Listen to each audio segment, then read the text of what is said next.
For many, pediatric home health care provides support and guidance to families raising a child with special needs. However, feelings of isolation are common. It is important to remind yourself that you are not alone. There are others out there who can relate to your circumstance. Let's talk about it.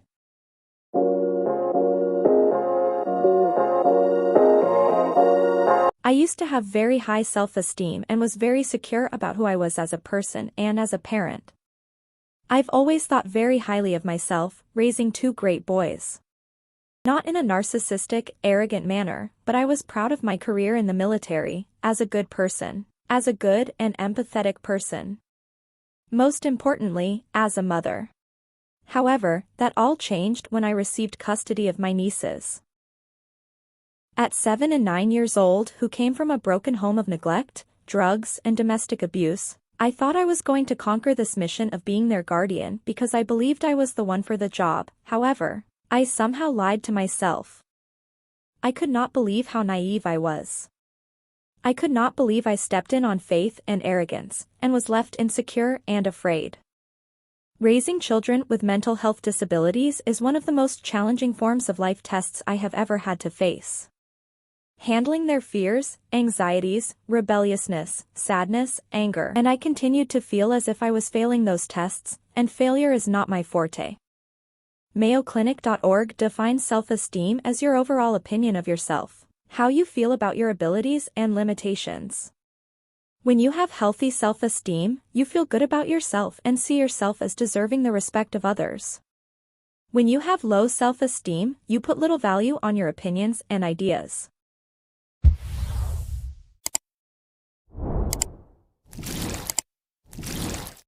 How I felt about myself was a failure, unaccomplished, unable to handle stressors. I hated myself. I wanted to give up and give the kids back to the system because I had felt they were so damaged and had such a toxic relationship. So I decided to make a definite and serious decision to do something. I did not like who I was becoming and I did not like feeling defeated and restless. So you know what I did? Therapy, therapy, therapy. Most don't even like the idea of sitting in front of someone and telling them all your business. Even at some point, listening to someone tell you something you already know, just didn't take the initiative. I needed therapy to develop positive thinking and coping skills to treat specific mental health conditions like depression or anxiety, trauma, or simply the daily human challenges we all face. I started exercising, trying to lose the 40 pounds I've gained in the 6 years of dealing with depression, anger, and low self-esteem.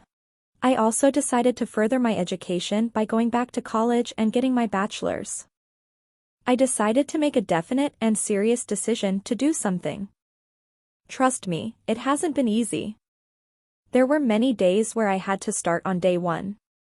Refocusing and retraining my brain to think of myself as a conqueror and accomplished as a parent and a person was a task that took many months to do. Finding support within friends, family, and my therapist was difficult because I felt ashamed and weak.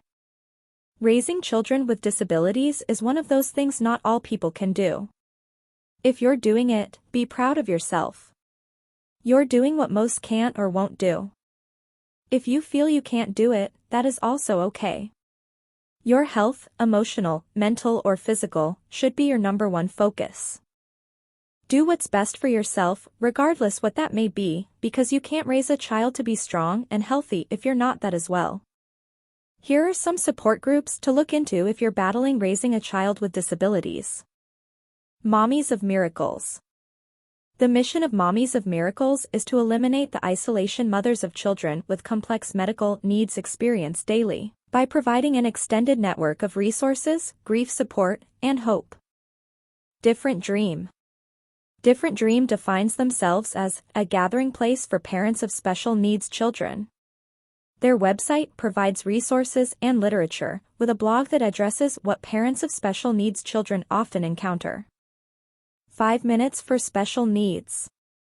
A website with a lot of great resources. 5 Minutes for Special Needs puts you in touch with other parents raising children with complex medical needs. You can search for resources by diagnosis or filter your search around topics such as surviving a hospital stay. The Global Tracheostomy Collaborative. GlobalTrach.org is a nonprofit collaborative with a mission to increase awareness of tracheostomy care and quality of life for those in need. They're making this possible by bringing together a multidisciplinary team of physicians, nurses, respiratory therapists, speech therapists, and patients working to disseminate best practices and improve outcomes around tracheostomy care. For more listings of support groups, click on the link in the description. We can all use words of encouragement and other resources to get us through the challenges.